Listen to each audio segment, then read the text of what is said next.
Marko chapter 11. Marko chapter 11. Kama nilitaka ni 53 kaanzia ya. Bako barela Marko 11 batumeka 12. Tutaka 14 badole baita kuweka 20 bashika 20 tawi. 12 to 14. Baba macharo ati ba Bethania afara mamba abona munhu ukule una matari aya achiri kamusini zona una ati svika kawo awana usina chifu una matari pedi ngauri chova chisi chikingaza mahu amba na una muhuyo ari auchado la mutu muchero wao na lini alini vafunzi wawao vazvita 20 to 23.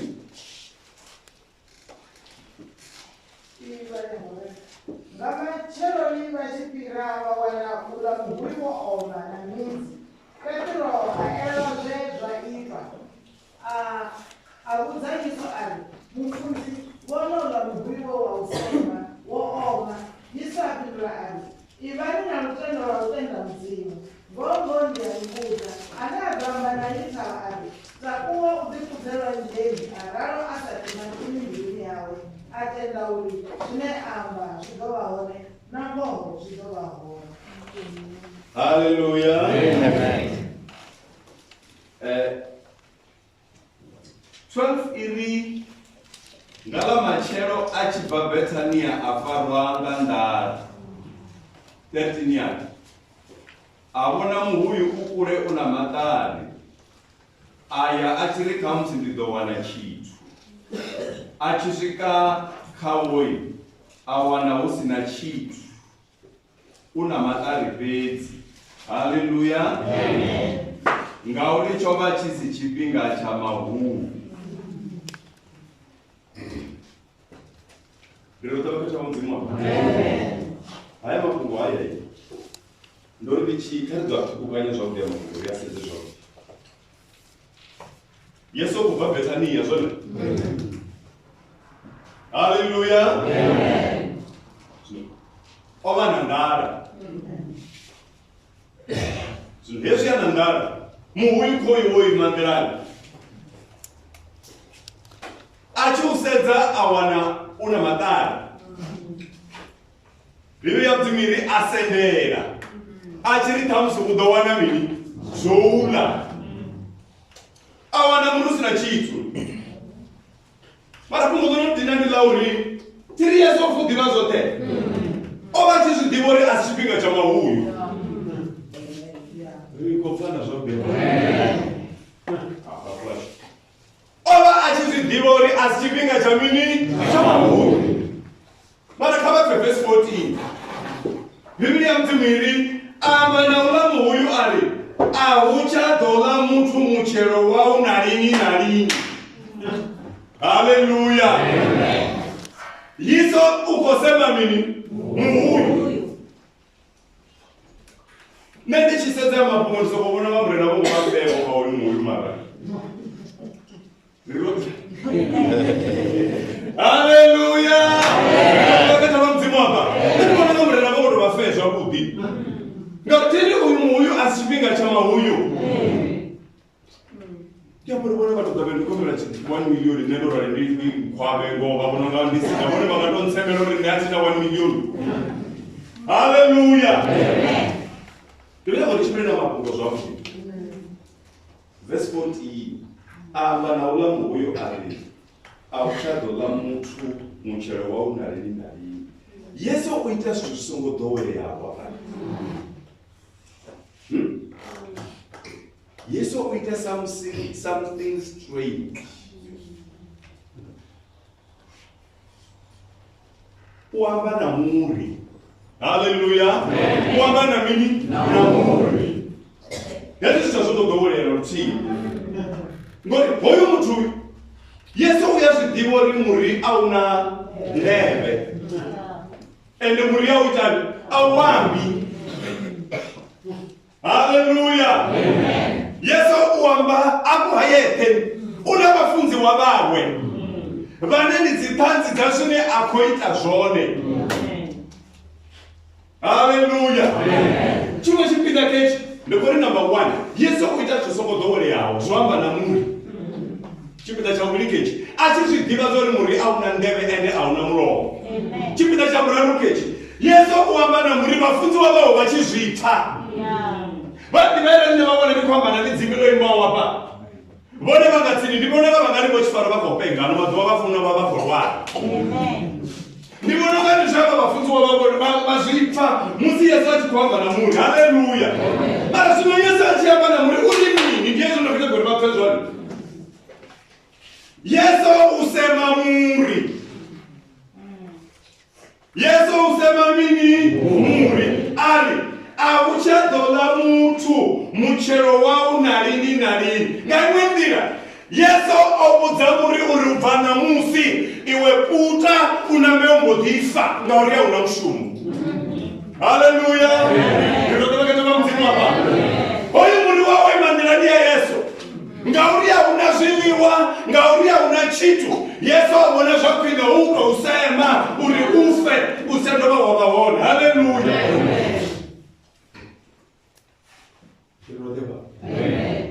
Kungodira kulifuna bandela uri Yesu hakuri mudzimwe. Kavaseme hoyu muri hoyu ufe. Hakuraro. Oraro Yesu. Hakuri mudzimu wanga. Hoyu muri kava useme. Yesu hararo. Hangorambera mudzimu uri hoyu muri vauseme ufe. No. Hango uyalinga ahumbera murena ene mume. Haleluya. Ene mini mume. Usema nini? Muri.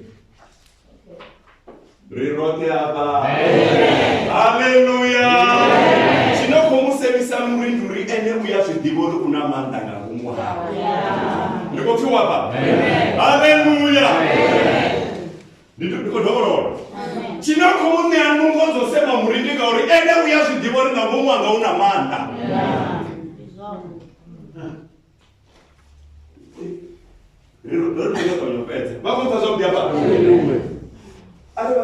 Matthew chapter 28 verse 18 vaidhiva ufi Yesu ama navafudzi vavavo ati ndone wamanda hangeita dhuru napano pasi. Haleluya.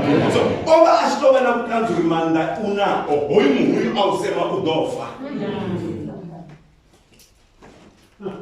Kaudze mugara ringatsi navone manda vanavo kadomuza navone manda vanavo navone muhuyu vangausema wafa.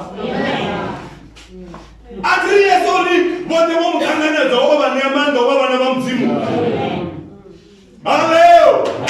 Navone manda vanavo arali vasinawo vakotowaraira kurenga murenje. Haleluya. Kavani neni na manda Yesu. Ndiyasema muhuyu wafa. Wimao. Uyo wimao uchiro nevasa usemi. Haleluya. Uyo wimao uchiro nevasa usemi. Avana manda vone. Haleluya. Inami huyu isapisi wa huyu uchiro ni asa. Richimila raitendengeza. Duvali mwana nivela uchiro. Vone mautendengeza. Muhuyu amena shine waando ka uchiro hapo. Haleluya. Yesu alikamande nendane wakazimu. Oyu huyu ni ausema huyu. Haleluya. Tunataka mzimu hapa. Wale unazima nyimele kuchiro ndio zile bakufuna kusema. Ndio. Unazima nyimele zile bakufuna tani. Kusema. Unazima attitude. Dzine vone vavanadzo dzine vone vane vafanira kudzisema. Ngaone vasadzisema mudzimu vangamuvoni kuchironi yavo vadobhariro kavane vanesu vone arali vamutendi wa mudzimu vamwana wa mudzimu vavone muhuyu wotoima pakamukuro ukonyagobvisa saka lafora satsuru lihuyu lotoima pakamukuro ende vone manda vanawo. Why vasavhuri nokuva vari iwe muhuyu, iwe muhuyu. Haleluya. Iwe kurukuru. Iwe kurukuru. Kama vanachikuru. Iwe kurukuru. Basa domukuza lero chifara wakufunza ngayo. Iwe kurukuru. Haleluya. Nikoringa dzina la Yesu. Apa kakurukuru langamba piributsi afora. Obva machero. Amen. Haleluya. Iwe kurokuro. Biri machero. Apa mkuloni wanganga piribia. Gai. Amen. Riwata kwa mzima. Kori manda banao. Bani bani mwe mwari kwa chile kati baba tanga. Wewe sasa tsana tumori. Mungu pesa hapa kwa sababu kwa mazina batu. Amen. Zizi zetu waniza December. Ola muna afara package ya Peter Star Vincent. Yeah. Ndio respect na namu sasa ajirike reke. Bodi, mapungo haya mapungo osema nguyo. Ale basema namu sibati ubiriki. Yeah. Ni mwana umebona makwenda na kozi bata kuno zinana Yesu. Hallelujah. Ola muna package ndiko isonga na msika stage 1 za December atinga dobi. Aifara ina pakete njinji atukukanya data kubura. Amen. Nana muzitano kuona kuhiba. Haleluya. Mutimu wari pamanda osema nyumele zile ralibana nazo rine bane. Rukofanya zombi hapa. Ila ziwe konani zo dato machiru wachu zisina umushumo. Za useless. Watu simanazoni, hoyi mfuma kazi chini ya tusanga cho ahuna. Hoyi muna chini ya tusanga cho ahuna. Gaungori ankwale, anyise unenisi ufune. Haleluya. Wale wako shele za Mungu. Bako etani? Bako shele za Mungu. Murenare muruwa zo muyu useless. Ndo dapa nina nara mamanda. Ende wako mpazo mbati. Una na dodo wala mchero wana tuwa na biti. Haleluya. Baki tuwa mtimu, unazimu nyimele zile rako china kazo rima na mtimu zile ndebaze rikofuno zisema na hoyu mno, ende batuni. Yeah. Haleluya. Haleluya. Tuwa mtimu hapa. Yamule, aya kwa jino bashikete, sito batina badino na maruku. Unawafuma kazi wanotuna wa maruku. Yeah. Amen. Aba dini. Wale wana kishasha kutifai.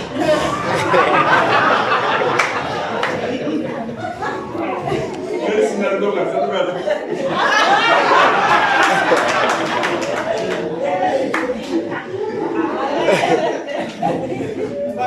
Utobona mtu. Na shasha. Opera mtu.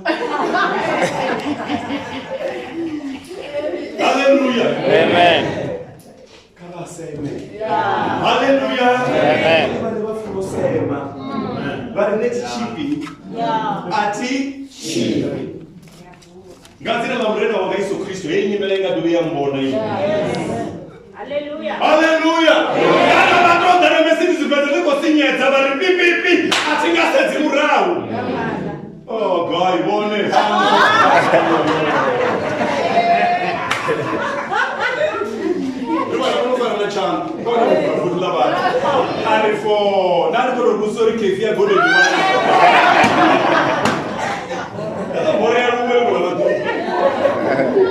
Hallelujah.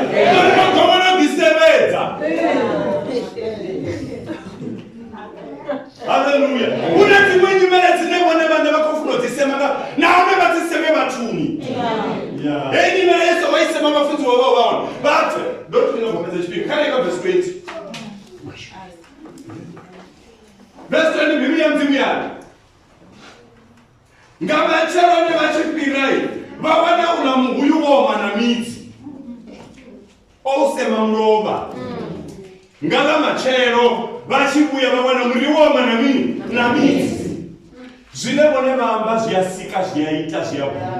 Mana basa buri abagabo ni chitu. Hello. Amen. Ndio ndio kama mti baba. Amen. Bone. Rutendo ndumpika visatu kuona. Kofiwa zote hapa. Rito itatsimbe. Hallelujah. Hallelujah. Hallelujah. Sasa tuone bande basa. Aturi bathu ba jena tsikereke bana nanga dzavo. Mudzimona ndisomba ubona na midzimu isira. Afani nazo ezvasuna kusvika. So ari bone basa sema ezinganga dzavo idzi. Ndiko kudzendira batobhara kusema una chinodofa kuti chimwe ndo zvasi kuchinga. Amen.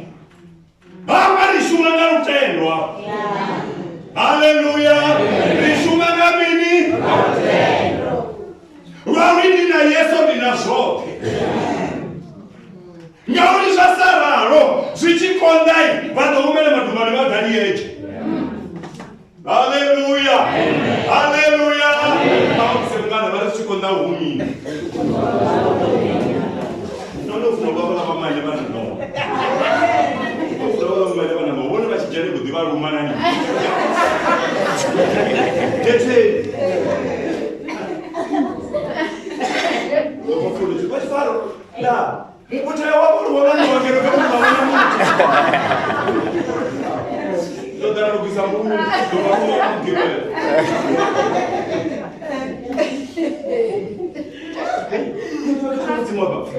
Dzimwe nyimba dzinongoda kusadzodzi kunya kusemi mwangabone. Zvakukuma, una vamwe vatu vanera kovanesa machironi yazvo vavona vanokorepitanyana kuchilo. Ndiyakuri vakasijenekere zvavana sviri, vakasipedze mwavo kuti vakerekere vana chikunu, azvifari. Vamutendi devone zvakumana chikunu chakwena chambera chakutinonduka musviko makore vamutendi. Vana sviri, vana chikuna, nachiambera chadzingaye, namibirumitsu, nakuchiva. Haleluya. Zvitofuna semwana vone munenga kuti vayachivima. Ngofuri ya, riyaza miti. Riyaza miti. Haleluya. Asutari. Yesu ausemo lamuyo ari aungadrobi. Because vichichimbira panda chimbira kabihuyu inohanhu. Ousangwi kaufenga dzina la Yesu. Haleluya. Ngavone vana yavo mihuyu. Ni minji. Haleluya. Haleluya. Kala ndanga ndidoiseme zvino. Angaiseme mihuyu. Indukanya na vatu. Muhuyu watseka. Wavivo.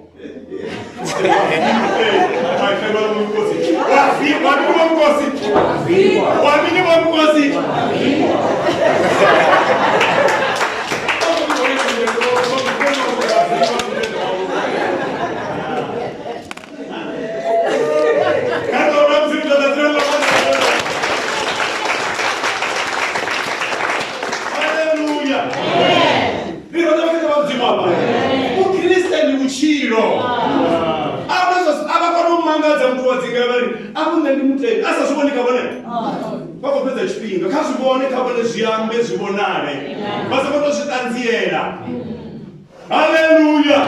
Arekatini yavo kape hiti ya utendi yavo angatini ari abo skita usharuka katsima ni araka wakari. Bari ane mwana chava wakari zokuma. Masina wombona kuri boru yabona. Bozo bona kusamba chitu. Hapo yabona. Amen. Hallelujah. Nirote wakati wa mzimu hapa. Lord verse 20 dunia. Kama nitebia pale. Tuko ngoro tupilo kwa nore. Ngamachoro ni vachipira vavona kuna mbuyu wavo. 21 years.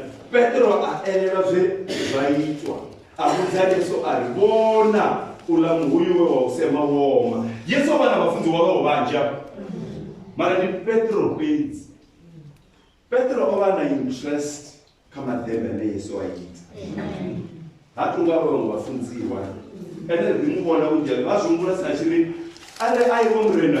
Ambaye nitakuwe ni vechikepe ndekhayiwa asivazungula zvone kati akoviyarenga akoti name kashtori mazo makabira kuti nuve namadini zvino heli dheme ovafeneko lidivo liko itwanga ukona hani Yesu usema muhuyu wa mudifu ousema mulova namusoko mudifu wakokuta ndimaitereze hayi. Haleluya. Peter wanted to know.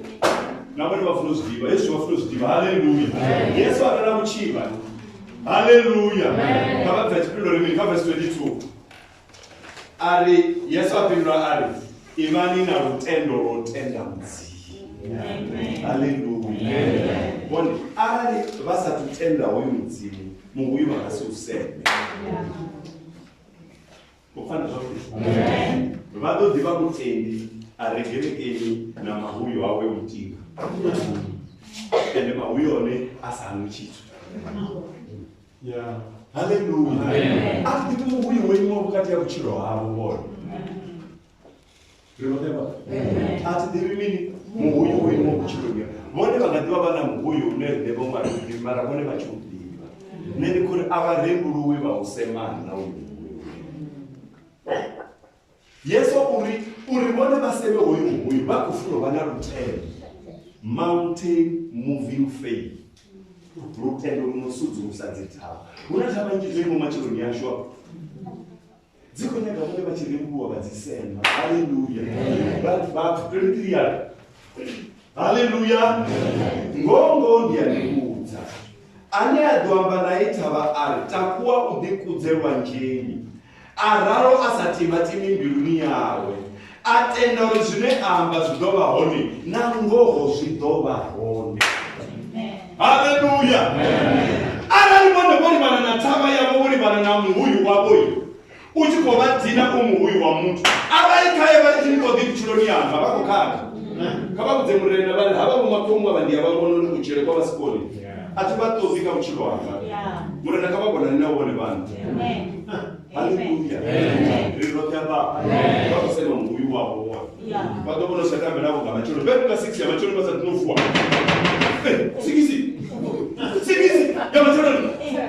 Sino matoro ngachando ete bana numero zalo nasungai doliva kora muri kana kaba chitwana Hallelujah. Kaba promuza mzimu bali nezo kusonga sikisi noneta murena. Hallelujah. Murena bado murongo betafuanga na ingi. Murena bado murongo betaka bona onorenga. Hallelujah. Ndotoka kama mzimu hapa. Aya ngoro dala murongo pe hapa pamtilo basko. Wone kama nonela kazichana za midini. Oi, asabucha pesa tuchana midini waashi. Hallelujah. Badara famaji wori bakora ne abantu bishaje na bari ahamre na ndiali vuwa. Chiko kora ndo fara market nga takolo za mtumu wa Mungu.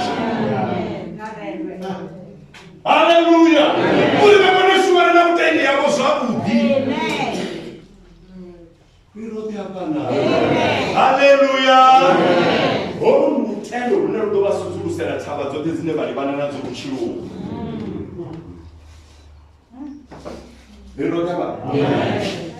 Okay. Mwenewe, chitu chinawa fulix dibakechi.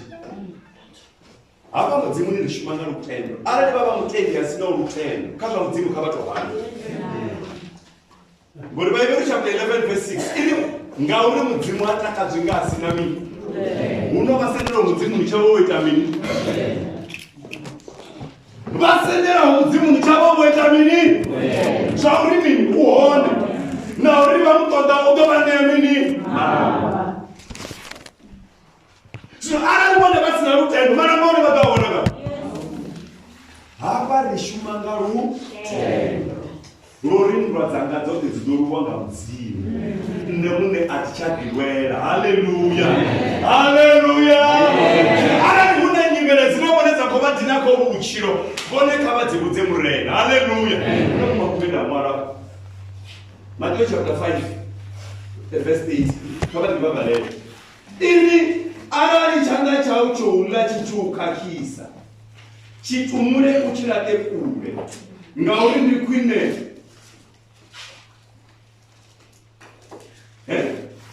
Fimini. Arali changa chao chaula chichuka kisa. Chitumure kuchirate kube. Ngauri ndi kwine uchichinyala murado mutika iwe. Uri mubiri wawote usadoduka muloni. Hallelujah. Unadzimwe nyimele zinonga muhuyu kuchironi havo. Hallelujah. Zinga chanda ichi. Ere chichipsa chichidroba. Kaba chitumura. Vana bebasale na chiti. Haleluya. Una dzimweni nyimele dzine vone vane vakufuna kudziremuchera. Vakufurika mini? Ndovendeni kwamba na vamwe vanga hapatsaseneka mufupike vavadivi. Ndivone kutozvikona nezvizvo. Vonekere vachikadhiva vachitonwa so vari murato. Ndopandoneta ndarimurena I am tired. Patina mudzimu vapfuri I am tired. Mudzimu vapfuri mini? I am tired. Ndoneta. Yeah. Murena udibvisa apa vambea. Ndiri zvino avatamina. Vario apo ndinozvishimopengedza takundoshima taiti dzote. Kana ndakana chiitwa chakwenda chiitwa. Karurowe pabetu. Haleluya. Karuite mini? Rinowedzera. Rikosema guruguru. Amen. Rasema na attitude dzotedzi. Rasema na kona ndisavivarikani. Haleluya. Ridziseme dzote romani. Ngadzina la Yesu. Ndikubona murenda achishuma. Haleluya. Hapa rishuma na mini. Lwamba ndikuwa mandari. Eshe matiri kuona ngani raro kugaba munyesha mukutse chikoro ripadzinanga. Kana dzinanga. Uchadzinokundi usina manyika. Ndinosko uchini. Amen. Ndachikareka chidodoma chiyambi. Ndinero.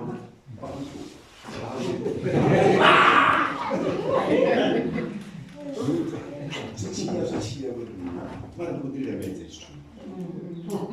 Ndijena pamituka kutungu. Murena vakona anchinasikona izvo. Haleluya. Haleluya. Avo vasaita mwano vatenda mudzimu vatodzura vana zvitungu zvava zvone zvine vaparabhera zvoina mudzimu mudzimu uri ndisongouona una midzimu isiri. Haleluya. Mudzimu wajesu si zvawe azviita zvawe uri rikonokuona chiridzi chamudzimu chichichira zvakupfuma karitende useme izvi zvitu ari zvokabhariro raka avari muudze vari ndinoita zvikaende ndikubhariro raka nduri ndinati mwana kasitanga haya nditozora murava waotosimako ndinochikotoro ndambudza. Haleluya. Haleluya. Ndinachitende chikotoro mpedzera kundu dzura ndikotava kutuwa zimwe na rimwe. I am tired. I am tired. Zvasara zvinotambudza vone zvatambudza navana vavo. Haleluya. Ndinoita vakatava mudzimu wako. Haleluya. Kuna zvinhu zvine richizviita rakononga hangerufuni ndandikovafunza kuti Gehazi orula cherede yavo orutevera cherede yaNaimani achiumera murawo mudinda wa mudzimu ari Gehazi kubva ngapi ari aononenda bvaoni. Haleluya. Muna mudzimu ari na mbiru yanga aingochimbira naikwena ndechipinga chodziya dzinguvo namari china mapere aNaimani adonamera iwe navana vavo. Ndiyo kungodonondina mapere aNaimani adonamera iwe adovanamera nanyi navana vavo ende vana vasina murandu unokujenisa murandu ninganyi namusi ndonofa vananga vasala vachitambudzwa ngazvenenda zviita zvaendava ndichinga vandosema ngamuromo wanga zvokutozokumwana kavananga. Haleluya. Mofara domu dzote dzavana vasati ubvekawo navadzuru vavo ndivona vonokofuna dzisachanduko mutani wavo. Haleluya. Vadhirova naininga mutaro wamaro vari noti ndakavanga ndinotamburiwa ndotambura ndizvone mara noti ndakava kunokunda ava vana mwanazwa atakurimeka mina itiva sori ma ndotobuye kufunda skulu kuyevoratengisa. Haleluya. Haleluya. Arikuna tishira kufunda kuzvisema zvone. Haleluya. Rutendoi ndufurupedza zvezvari mbero ndopika zvisa atu hapari totenda. Haleluya. Zviyaita hazviiti mudzimu vahone vosedza. Haleluya. Namusi mtwere vatazvivo vatosivona varengadzira vesu kristu ndodondamurera atingavena pane kofenika zvezvo zvinokone vadhimoni vaite kavaite vatongwana ndotorati ende vatowana nekuhwenya namachero ende vawana nekusunyaira namachero ngayesu kutomwambara ramutenda. Haleluya. Netikodhana kungolori una mihuyu yoimawo machironi yacho inogori kukundisa kuona mureza ikwete kusemi wangambone vanhu kavatousema vasikuvi kavatousema vone vane. Haleluya. Vauseme na vamwe vachizvita. Haleluya. Ere vachikori vonewe avangadhovi vambona apa la gambling yavo dela tipangu ndovida chana vanotsi ndondowa manda vati vatondowa manda kana vetu atingadhovi bomchinya atingadhovi na chena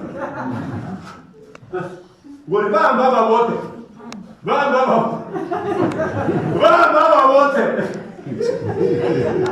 rinova vakosunguvera vavafuna muvachi varwanengengambovarikokanda mureza avanhulenga ngumwangini kunovetoro ndivanozviva vanungai vachida kuti voriwagai ndoriwatando. Haleluya. vomandaunganongamuya yapo wachiri kupedzisa oyapo wachiriya owana mtu wawonoshuma makishini otidaura kuyasvikambiri awana mvaka mkuwa zomungurura zomungengeta asichikala yanyanyeli apachakonokura yavanamemura ndumu kaneza kusambete muna ndumu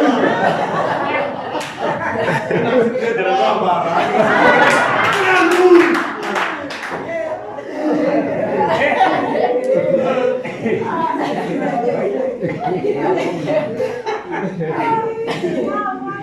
Hallelujah. Hallelujah. Mariko chapter 9 verse 23. Yesu ari uchiamba ukona zvintu zvote zvikona ngatenda. Yesu uchiamba ukona zvintu zvote zvikona ngatenda. Vone vatotenda vavona Yesu achivapa nhongo dzostopa zvinokovadhima mara ere vava mutendi walauzi wawiki vasatendi yori Yesu kuyaita zvisva pakuchiro wamuntu vatodzura kurara. Yesu akombechedzi mutu anange daridzoro pamuntu zvimbiruni yakane munhu. Haleluya. Kati yapatesipata uchamdzimuri varapelezeri murenda kombira amanda okonosema muri navone ufe ngadzina vayesu kareona vere Baba zina mabondo ya wabashara Kristo. Nendo wana bana timu ya habari kuingia kichi. Zina kama ya Kristo. Wale mama na pesa ya wingi. Wale mama wa Kristo alapa kwa kuweza. Wale unakifanya kwa timu wala ikona barabara na Kristo. Yesu ni mighty name of Jesus. Azina baba ndio kwa Yesu. In the mighty name of Jesus.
Hallelujah. Adoram zim zangazira na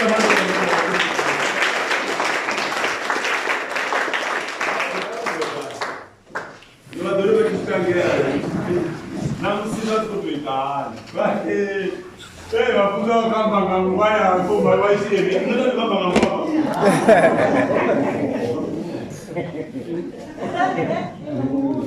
Baba ambe muyo ndo ngangwaya. Ndio ngangwaya TV. Sasa mtu kwenye bochini. Haleluya. Haleluya.